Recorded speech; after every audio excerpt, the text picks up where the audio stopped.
बच्चों बस जैसे ही सब ज्वाइन करते हैं हम सेशन को स्टार्ट करते हैं, बात जहां रुकी थी वहीं से।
ऐसा मतलब अपना माइक अनम्यूट कीजिएगा।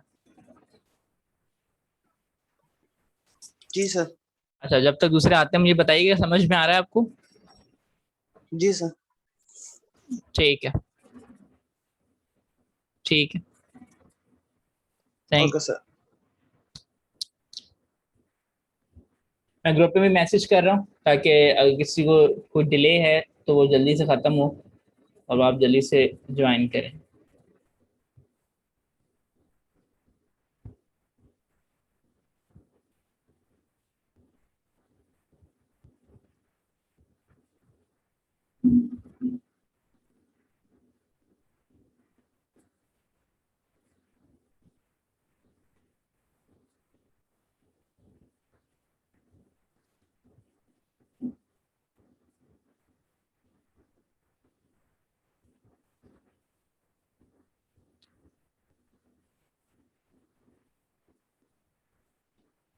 बच्चों आप भी ग्रुप में मैसेज छोड़ दें ताकि बाकी सब देख कर आ सकें।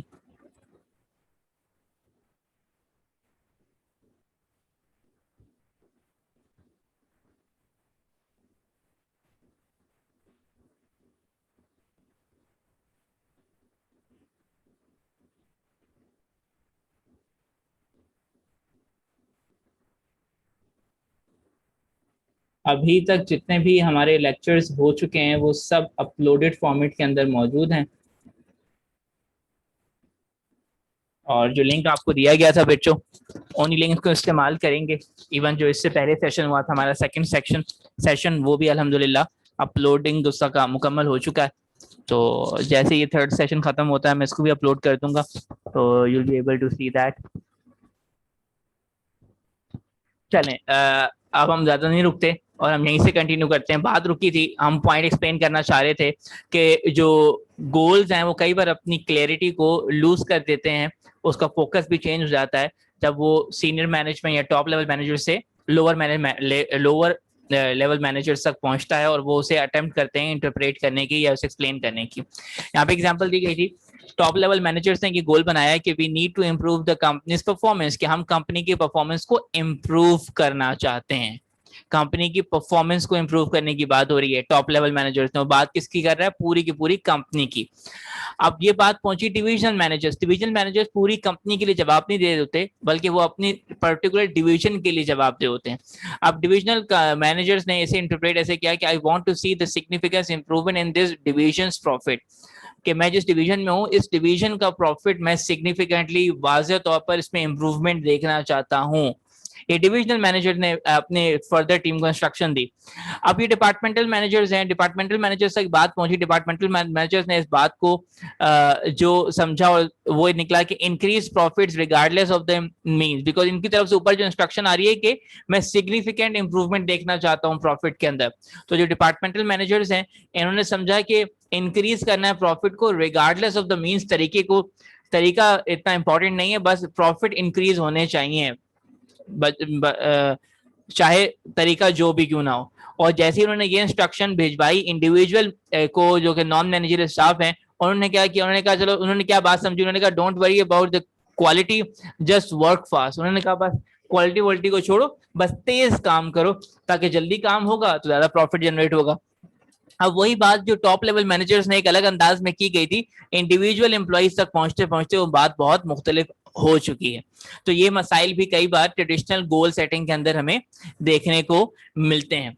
अच्छा, इसको निकाला कैसे जा सकता है, इसको खत्म कैसे किया जा सकता है, इसको एलियनेट कैसे किया जा सकता है, वो ये कि हम स्टेप बाय स्टेप चीजों को देखें। मींस टॉप लेवल मैनेजर जब डिवीजन मैनेजर्स को ये बात बताए तो उसके बाद से पूछ ले, अच्छा भाई क्या समझ में आया, क्या समझ रहे हो। जैसे मैं आपको एक्सपीरियंस बताता हूँ, फौरन से वो स्लाइड आपसे पूछ भी लेता हूँ ताकि अंडरस्टैंडिंग में कहीं कोई डिफरेंस रह गया है, गैप रह गया है, तो वो जब वो एक्सप्लेन करें तो उस एक्सप्लेनेशन की सूरत में वो कवर अप हो जाए।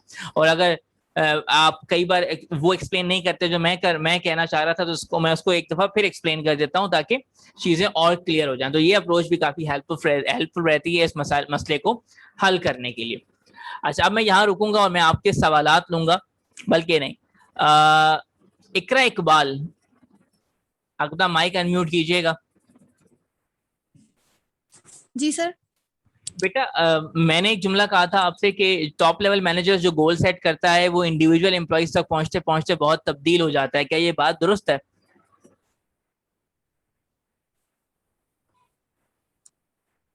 हेलो,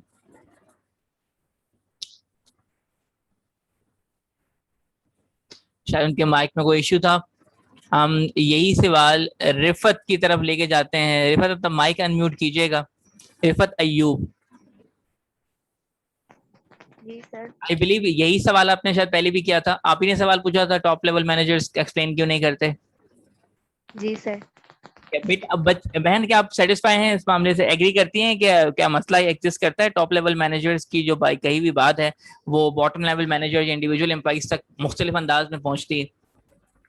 जी सर, बिल्कुल ऐसा ही है कि जो टॉप लेवल मैनेजर्स कन्वे कर रहे होते हैं वो मिडिल लेवल मैनेजर्स के थ्रू भी कन्वे हो रहा होता है, और इस तरह स्टेप बाय स्टेप जब एंड में वो इंडिविजुअल एम्प्लॉय ऑब्जेक्टिव तक पहुंचता है तो वो बिल्कुल चेंज हो जाता है गोल सेटअप जी, क्योंकि उनकी थिंकिंग डिफरेंट होती है। जी, उनका फोकस डिफरेंट होता है क्योंकि डिपार्टमेंटल मैनेजर जो है वो सिर्फ अपनी डिपार्टमेंट के बारे में सोचेगा और उसका फोकस भी वही रहता है, जबकि टॉप लेवल मैनेजर्स पूरी कंपनी के बारे में सोच रहे होते हैं। Exactly sir. चल, अच्छा बच्चों, एक और एक्सरसाइज अगर हम लोग क्लास के अंदर होते हैं, जैसे क्लास में हम लोग एक्टिविटीज किया करते थे, तो जब मैं नॉर्मली एक्सप्लेन कर रहा होता हूँ तो मैं एक्टिविटी करवाता हूँ। क्लास में एक सर्कल बनता है बहुत बड़ा सा, और मैं सर्कल में किसी एक तरफ खड़ा हो जाता हूँ और मैं किसी एक स्टूडेंट के कान में एक बात कहता हूँ, और उसके बाद मैं उसे ये इंस्ट्रक्शन देता हूँ कि यही बात जो मैंने आपको समझाई है ये आप अपने साथ खड़े हुए जो स्टूडेंट है उसके कान में ये बहुत अच्छे तरीके से एक्सप्लेन कर दें, और वो उसके कान में एक्सप्लेन कर देता है, और ये बात कही जाती है, करते करते करते करते ये सर्कल में चली जाती है, और जब तक वो आखिर तक घूम कर आती है सर्कल के एंड में मैं खुद खड़ा होता हूँ और मुझे मेरी समझाई हुई बात दोबारा समझाई जाती है जो कि इतने सारे स्टूडेंट्स के कानों से गुजर के आई होती है। और हमेशा जो बात मैंने अपने पहले स्टूडेंट को कही होती है वो आखिरी स्टूडेंट तक पहुंचते पहुंचते बहुत मुख्तलिफ हो चुकी होती है, और इसके अंदाज, उसके काम में और उसके मायने में बिल्कुल जमीन आसमान का फर्क आ चुका होता है। तो यही मामला हमें यहाँ देखने को मिलता है जब आप लोग गोल सेटिंग को कम्युनिकेट करते हैं, तो कम्युनिकेट करते हुए फोकस में चेंजेस होने की वजह से मायने बदल जाते हैं। चलें हम आगे चलते हैं।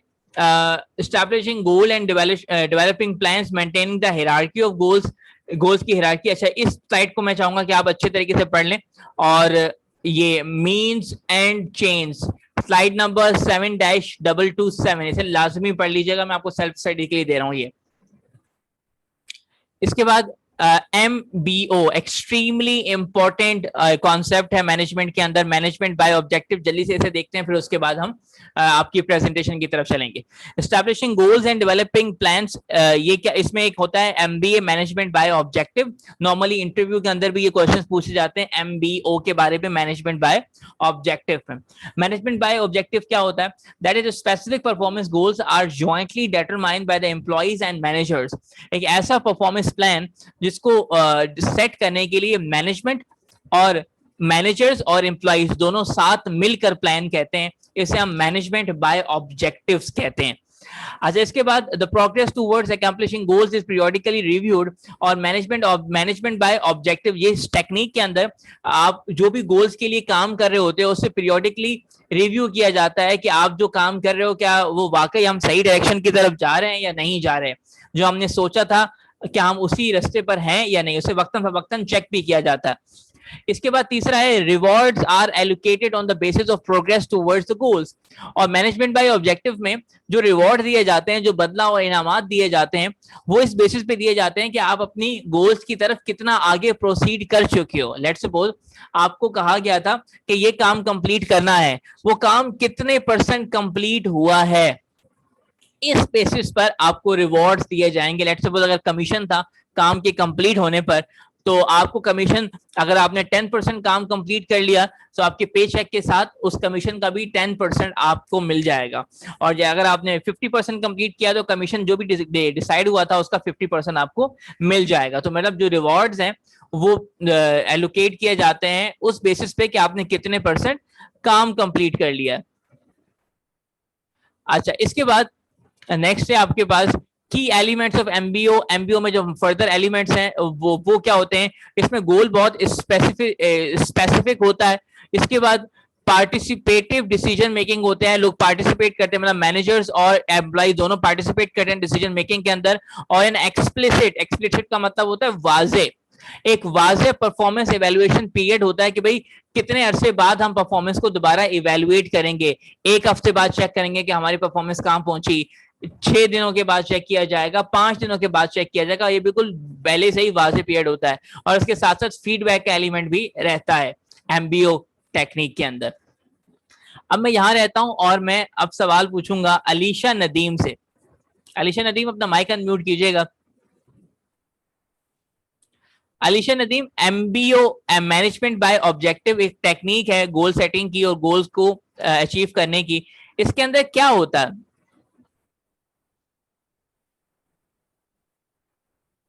अलीशा नदीम के साथ माइक में इशू है। जवेरिया नईम, एक्सप्लेन कीजिएगा MBO management by objective. Sir MBO में ये होता है कि एम्प्लॉयर मैनेजमेंट मिलके काम करते हैं और एम्प्लॉय जो भी कोई काम करता है उसको कितने % वो उस टास्क को कंप्लीट कर चुका है उसके अकॉर्डिंगली उसको रिवॉर्ड दिया जाता है। ठीक है। और की एलिमेंट्स हैं उसमें गोल को गोल जो होता है क्लियरली पता होता है क्या हमारा गोल है, और जो परफॉर्मेंस होती है वो लिकेट की जाती है, उसके अकॉर्डिंगली रिवॉर्ड्स दिए जाते हैं सबको।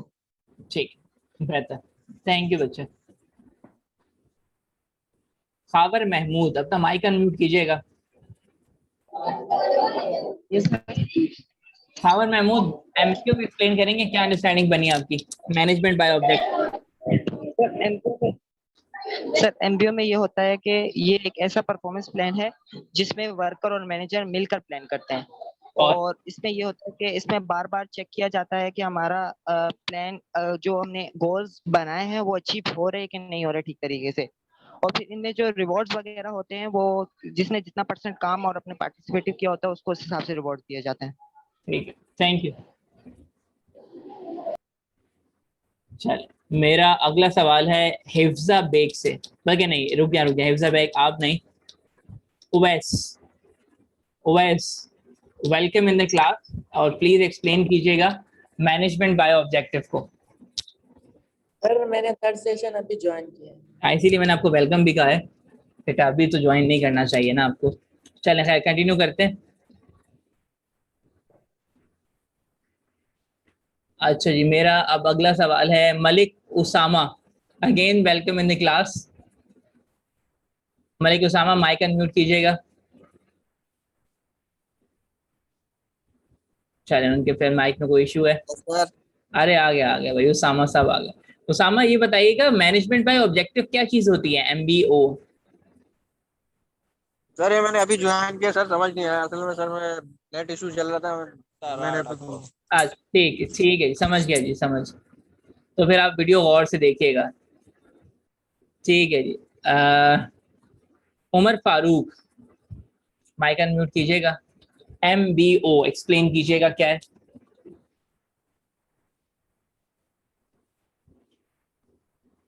उमर फारूक।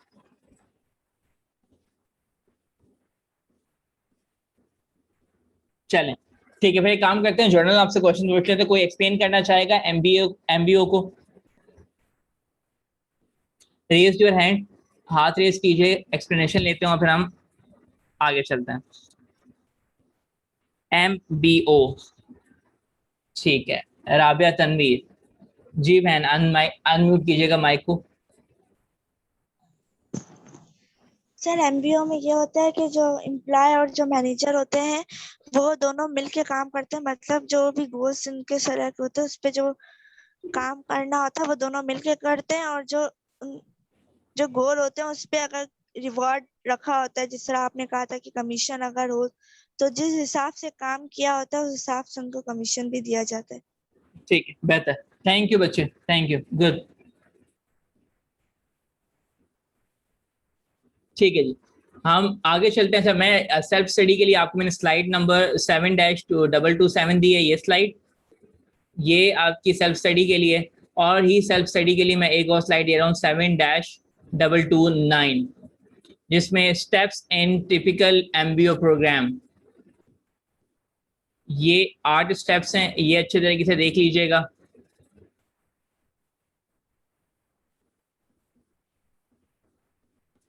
अच्छा जी, अब हम, और ये 7-230 नेक्स्ट क्लास के अंदर जो भी स्टूडेंट्स आएंगे प्रेजेंटेशन के लिए, उनके प्रेजेंटेशन के टॉपिक देख लें। आपका प्रेजेंटेशन टॉपिक स्टार्ट होंगे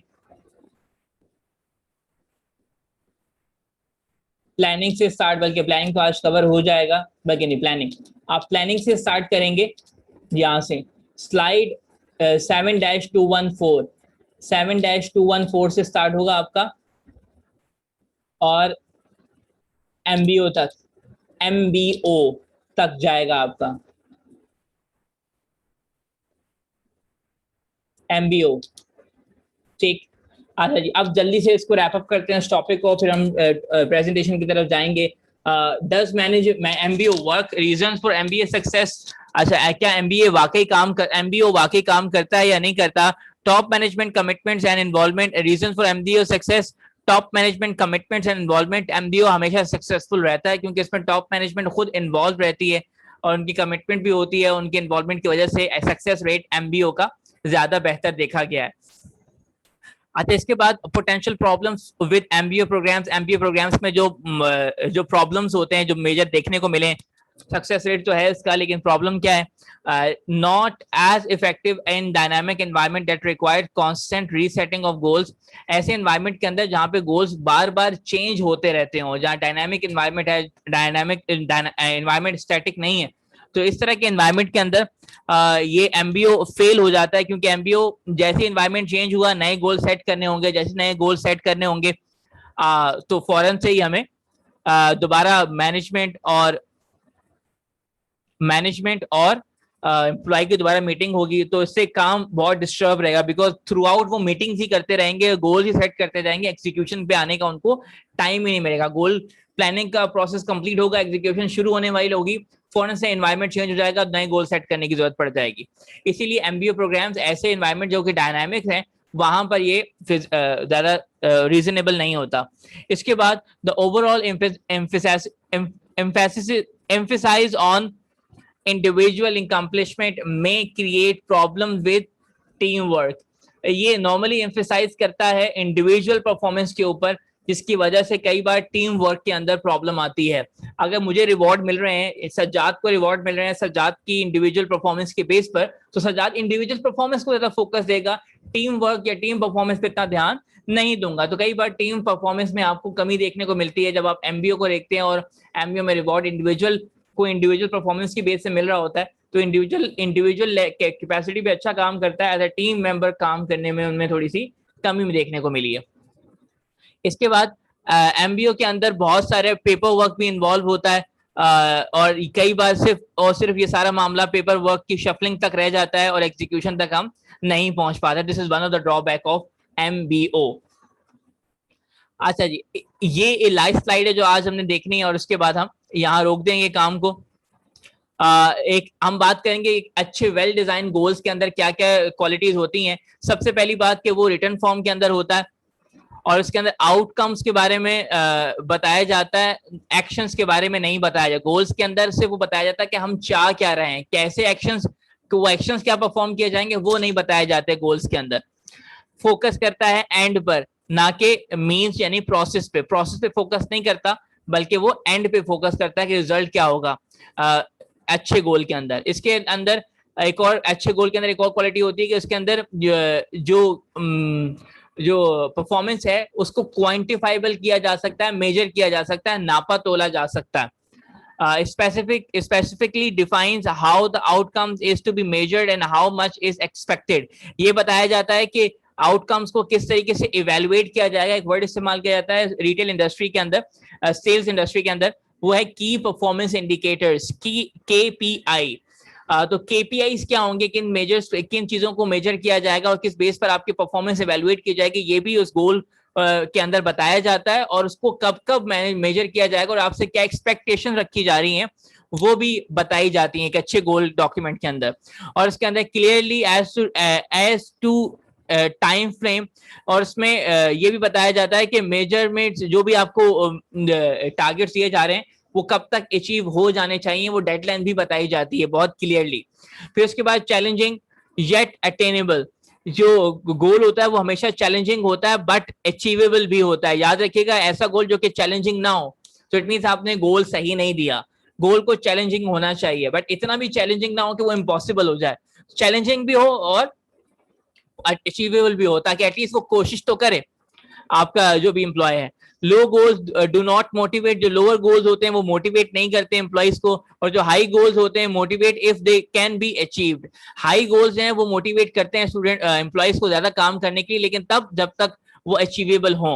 लेकिन अगर वो अचीवेबल नहीं है तो उस सूरत में वो भले हाई गोल्स हो वो मोटिवेट नहीं कर। लेट्स सपोज मैं आपको कोई टारगेट देता हूँ, बहुत ही लो टारगेट दे देता हूँ, तो आप बोलेंगे इसे आसान सा काम है, कर लेंगे, खैर है, हो जाएगा। लेकिन अगर मैं टारगेट्स आपके थोड़े से हाई या डिफिकल्ट सेट करता हूं तो आपको उसको काम करने के लिए एफर्ट करनी पड़ेगी, अटेंशन लगानी पड़ेगी। लेकिन अगर मैं टारगेट्स को इतना मुश्किल कर देता हूं कि वो अचीवेबल ही नहीं रहते, आपको पॉसिबल ही नहीं है, तो आपकी मोटिवेशन लेवल 0 पे आ जाएगी। तो हाई होने चाहिए बट अचीवेबल भी साथ हो। फिर उसके बाद एक अच्छा गोल डॉक्यूमेंट जो होता है वो रिटन डाउन होता है, रिटन फॉर्मेट के अंदर होता है, ब्लैक एंड व्हाइट फॉर्मेट के अंदर होता है। फिर उसके बाद communicated to all necessary organization members, goals का तमाम के तमाम इंपॉर्टेंट ऑर्गेनाइजेशन मेंबर्स तक कम्युनिकेट होना जरूरी है। सबको वो बात पता होनी चाहिए कि एक्चुअली हमारे गोल्स क्या हैं। Put everybody on the same page, सब बंदे एक पेज पर मौजूद हों, सबको पता हो कि एक्चुअली हमें क्या करना है।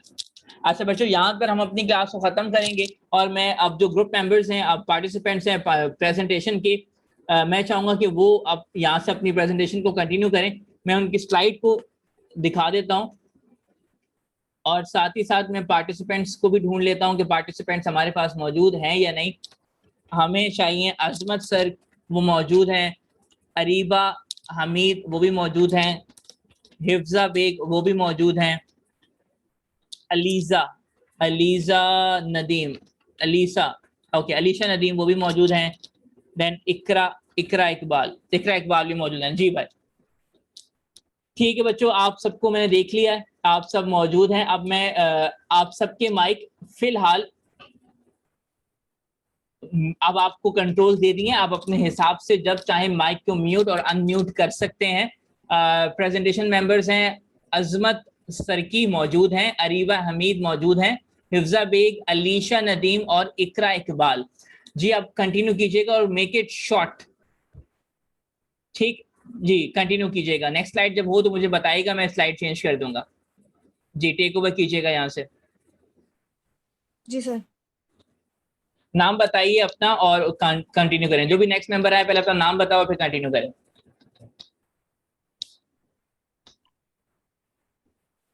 जी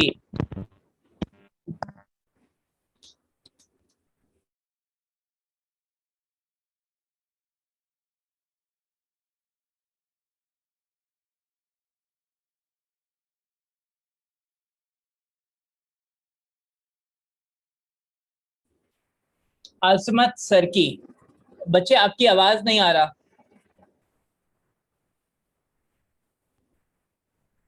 अजमत सर की, आपको हम सुन नहीं पा रहे।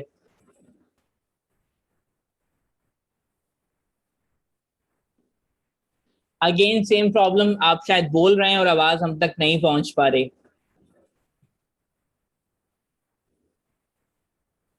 अजमत सर की, आप इस प्रॉब्लम को रिजॉल्व करें, मीनवाइल नेक्स्ट पार्टिसिपेंट आ जाएं।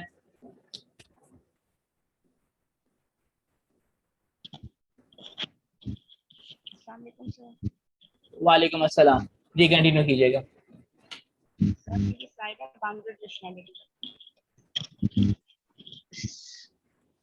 जी ये वाली सिस्टम। सर मेरा नाम अरीबा हमीद है, मेरा टॉपिक है model of decision making. Sir bounded rationality. Bounded rationality मतलब जो फैसला हमारा रैशनल भी ना हो, इरेशनल भी ना हो, मतलब वक्त के हिसाब से हमने उसको रैशनल कर लिया लेकिन किसी वजह से उस पर लिमिटेशंस लग गई। जैसे manager make decision rationally but limited by the ability of process information. Sir incomplete information की वजह से उसका फैसला सही भी ना रहा है और गलत भी ना, उस वक्त के हिसाब से उसने सही करा है। इसके लिए सर मैं एक एग्जांपल देना चाहूंगी। जैसे हमारे पास 3-4 अल्टरनेटिव्स हों लेकिन हम सिर्फ एक को एनालाइज करके उसको फौरन सेलेक्ट कर ले, बाकियों को छोड़ दें, तो हो सकता है वो बाकी हमारे लिए और ज्यादा बेनिफिशियल हो। जैसे कि एक एग्जांपल है कि हमें जॉब चाहिए, बेसिक नीड है हमारी अभी जॉब, तो हम लोगों ने जॉब सर्च करी, फौरन हमें जो पहला वो मिला हमने उसे सेलेक्ट कर लिया। जैसे हमारे घर से 100 मील्स दूर एक 35,000 की जॉब थी, हमने उसे सेलेक्ट कर ली। लेकिन कुछ अरसे बाद हमें ये रियलाइज हुआ कि हमारे घर से 15 माइल्स दूर 34,000 की भी जॉब थी और 25 माइल दूर 38,000 की भी जॉब थी। उस वक्त टाइम लिमिट की वजह से या कंप्लीट इंफॉर्मेशन ना होने की वजह से जो हमने फौरन फैसला कर लिया वो रैशनल भी नहीं है, इरेशनल भी नहीं है, वो बाउंडेड हो गई हमारी टाइम लिमिट की वजह से और हमारी इंफॉर्मेशन की लैक ऑफ इंफॉर्मेशन की वजह से। Sir next slide.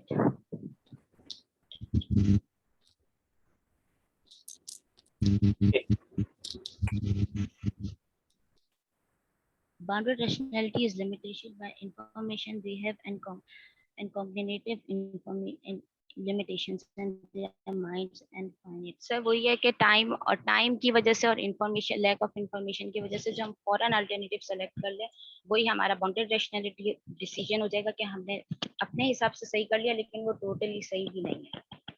नेक्स्ट मैं हिफ्जा को बोलूंगी कि आगे कंटिन्यू करें।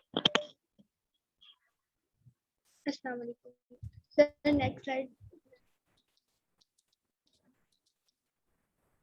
इंट्यूटिव डिसीजन मेकिंग, ये भी रोल ऑफ मॉडल है डिसीजन मेकिंग का। इंट्यूटिव का मतलब है कि हम कोई ऐसा डिसीजन लें जिसमें हमारे एक्सपीरियंस आए और फीलिंग्स आए, गट फीलिंग्स, जो किसी चीज़ पे हमारी गट फीलिंग्स आ रही हो तो वो उस गट्स फीलिंग की बेस पे अगर हम कोई डिसीजन लेते हैं तो वो हमारा इंट्यूटिव डिसीजन कहलाता है। फॉर एग्जांपल, और ये हमारी जो है डेली लाइफ में इसके बहुत सारे डिसीजन जो होते हैं जो हम इंट्यूटिव लेते हैं। जैसे कि अगर हम कहीं खाना खाने जा रहे हैं तो हम जो सेलेक्टिंग ऑफ मील्स है, मतलब खाने को सिलेक्शन जो करते हैं वो हम अपने गट्स फीलिंग पे या जो चीज़ हमें पसंद हो उस पर करते हैं, तो ये हमारा इंट्यूटिव डिसीजन मेकिंग कहलाता है। Sir next slide.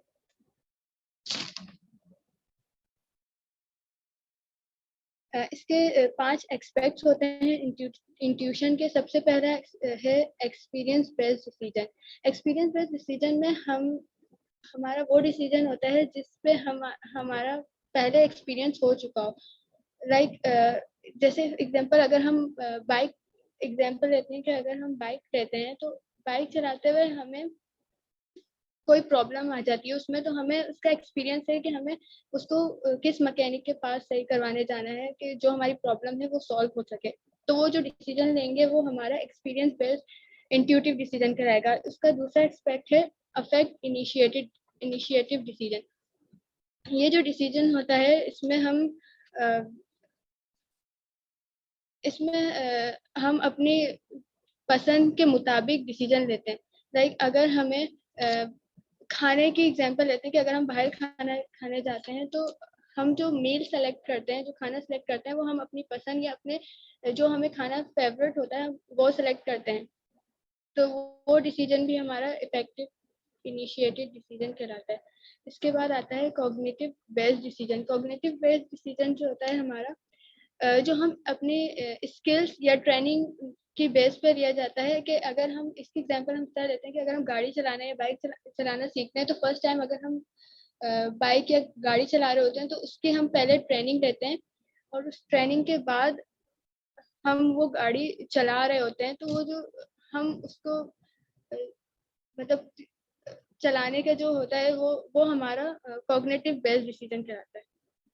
इसके बाद है वैल्यू और एथिक बेस्ड डिसीजन। वैल्यू और एथिक बेस्ड डिसीजन में इसमें जो हमारे कल्चर्स या हमारे नॉर्म्स जो होते हैं हमारे, उसके बेस पे हम डिसीजन लेते हैं कि अगर एग्जांपल कि अगर कोई कंपनी है उसके लॉ ये है कि वो कस्टमर को सेटिस्फाई करेगा, उसके हाईली इम्पोर्टेंस ये होगी कि वो कस्टमर को सेटिस्फाई करे, चाहे उसके लिए उसको लॉस भी बेयर करना पड़े। तो वो वैल्यू और एथिक बेस्ड डिसीजन लेगा अपने कस्टमर को सेटिस्फाई करने के लिए। और लास्ट है हमारा सबकॉन्शियस मेंटल प्रोसेसिंग। इसमें हम अपने लाशऊर से जो हमें आ रहा होता है, हम लाशऊर से फैसला करते हैं। लाइक अगर हम जैसे हम बाइक और ये चलाते हैं, पहली दफ़ा तो हम उसकी ट्रेनिंग लेते हैं, लेकिन जब हम चलाते रहते तो उसकी हमें आदत हो जाती है। फिर हमें पता होता है कि हमें किस तरह चलानी है, किस वक्त क्या करना है। और कुकिंग करते वक्त भी इसकी एग्जांपल है कि कुकिंग करते वक्त भी हमें पता होता है कि हमें ऐसी आदत हो जाती है कि हमें पता चलता है कि किस वक्त हमें क्या करना है। Sir next slide.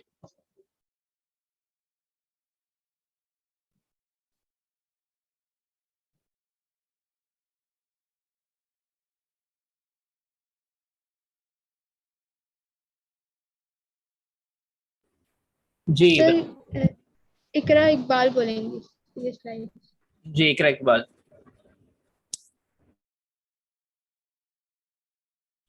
Sir next slide है मेरी, डिसीजन मेकिंग कंडीशंस और situations.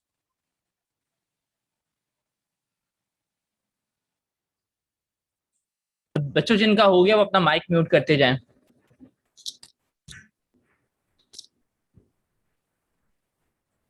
Sir please next slide open कर दें।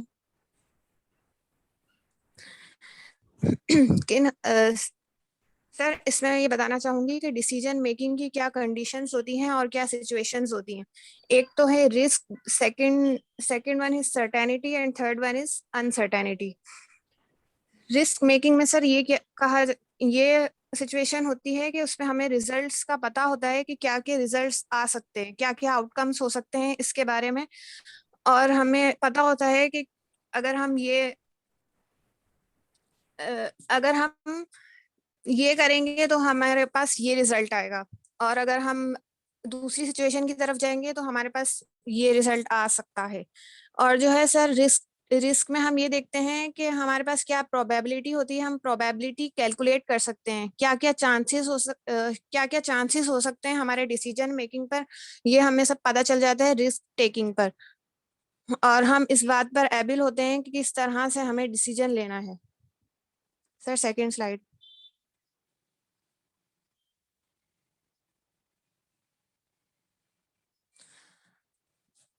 अनसर्टेनिटी। सर इसमें ये होता है कि अनसर्टेनिटी में हमें पता ही नहीं होता कि हमारे क्या आउटकम्स होंगे, हम जानते ही नहीं है क्या एस्टिमेट होगा, इस बारे में हमें कुछ भी इंफॉर्मेशन नहीं होती। हम जो है कंफ्यूज हो जाते हैं। इसकी एग्जांपल ऐसी है कि कोविड-19 की एग्जांपल मैं इसमें दूंगी कि मैनेजर का जो है साइकोलॉजिकल ओरिएंटेशन जो है वो बहुत स्ट्रांग होना चाहिए, ताकि जो वो फैसला करे वो बहुत ज्यादा स्ट्रांग हो। कोविड-19 से जो है लोगों ने अपने ऊपर बहुत ज्यादा डिप्रेशन ले लिया था, लेकिन अगर जो है मैनेजर साइकोलॉजिकल ओरिएंटेड होगा तो फिर वो अपने ऊपर डिप्रेशन नहीं लेगा और जो है वो अपना काम स्मूथली कर सकेगा। Sir next slide. बेटा ये लाइव स्लाइड थी आपकी। Okay sir. ठीक है, अब एक पार्टिसिपेंट बाकी रह गए हैं, असमत। असमत सरकी जी, आप प्रॉब्लम रिजॉल्व हुआ आपका? आप चैट में बता सकते हो, चैट में बता दें। अगर माइक का इशू है तो प्लीज चैट में बता दें अपने।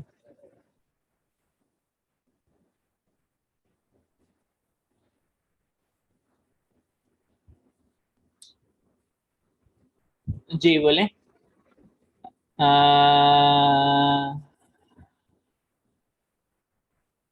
अलीशा नदीम और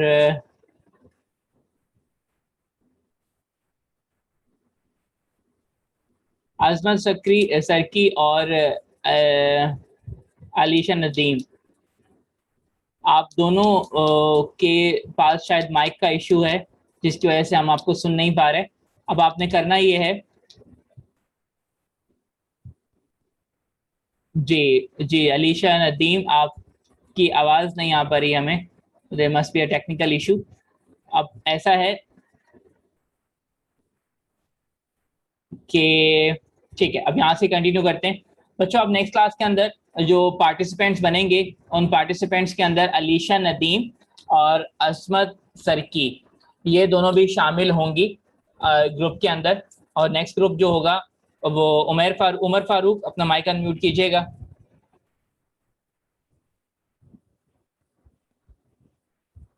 उमर फारूक माइक अनम्यूट कीजिएगा अपना।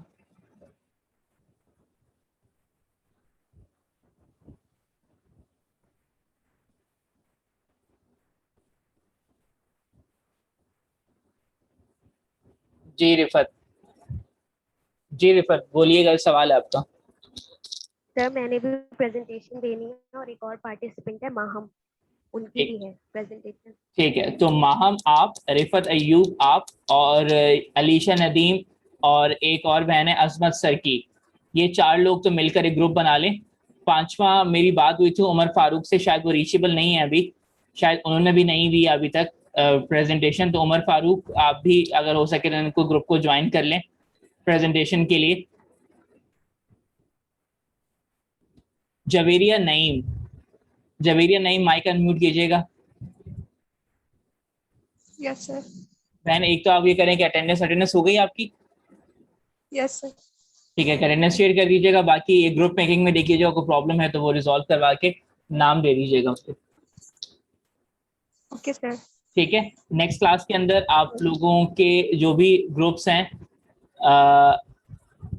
उन ग्रुप्स को जहाँ तक पढ़ा दिया गया है वो सब प्रेजेंट करना है यहाँ तक। अच्छा, साथ ही साथ आप लोगों को एक बात और बता दूं, जो लिंक्स आपको दिए गए थे उसी लिंक को आपने इस्तेमाल करना है, और उसी एक ही लिंक के रहते हुए आप तमाम के तमाम लेक्चर्स देख सकेंगे। जैसे उसके अंदर इस तरह सब फोल्डर्स बने होंगे, और अभी 2 जून का आज लेक्चर है, 3rd लेक्चर हमारा चल रहा है।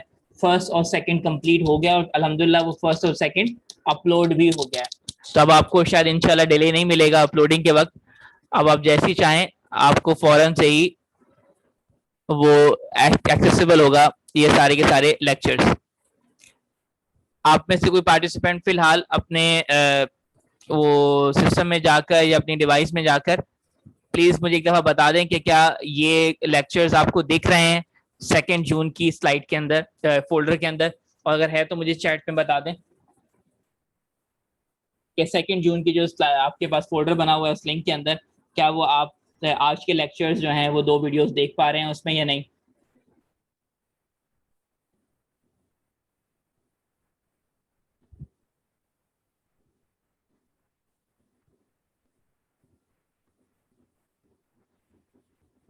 मलिक, उसामा, ओवैस और चंद स्टूडेंट्स और भी हैं। बच्चों ट्राई करें कि आप क्लास में आए और ऑन टाइम आए ताकि आप क्लास में कुछ मिस ना कर पाए। Okay sir. ठीक है, सैरिश मोहम्मद सलीम, यस विजिबल। ठीक है बच्चों, तो अब हम सेशन को यहाँ खत्म करते हैं। और अगर आपका सर, जी बहन। सर यूनी कब से ओपन होगी? बेटा ये आपको डिपार्टमेंट बता पाएगा, ऑफिशियली अनाउंसमेंट हो जाएगी। और कोई सवाल है बच्चों आप लोगों का?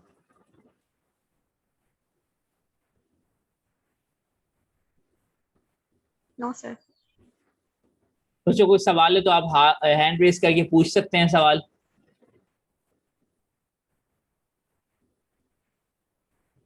अगर कोई सवाल नहीं तो हम आज की क्लास को यहीं पर खत्म करते हैं। नहीं, एक चैट आया मुझे देखने से पहले।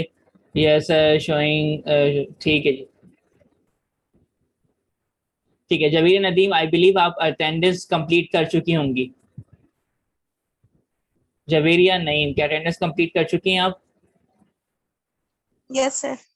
चलें ठीक है, फिर हम यहाँ पे अपने सेशन को कंप्लीट करते हैं। अपना बहुत ज़्यादा ख्याल रखिएगा और पेपर के लिए इंशाल्लाह अच्छी तरीके से